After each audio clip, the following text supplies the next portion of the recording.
Welcome, little lights, to Little Lights Tiny Steps. Have you ever wanted something right now? Waiting can be super hard. Today, we're learning how to play the waiting game by becoming patient like a gardener. Today's lesson is all about patience. It's the superpower of waiting without getting angry or grumpy. The Bible tells us in James 5-7, be patient, therefore, until the coming of the Lord.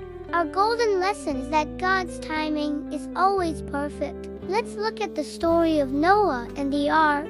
Noah had to wait for a very long time. First, he waited decades to build the ark. Then, he waited for the rain to stop. And finally, he waited months for the water to go down and the ground to dry. Noah didn't rush God. He simply obeyed and waited patiently. Think of yourself as a gardener. When you plant a seed, you don't dig it up an hour later to see if it's growing, right? You water it, you give it sunshine, and you wait. Patience is trusting that God is watering your seed, your goal, or your prayer even when you can see the growth. Great things take time. A tiny step challenge.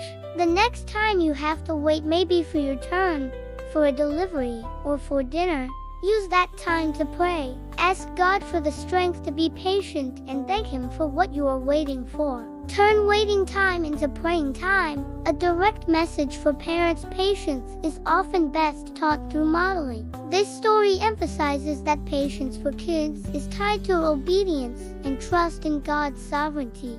Use traffic jams or long lines as teaching moments to discuss God's better timing, connecting it to their desire for immediate gratification. Encourage them by highlighting how God's promises, like Noah's, always come true. Thank you for joining this adventure, little lights. Remember our golden lesson: God's timing is always perfect. Keep watering your seeds and taking your tiny steps of faith.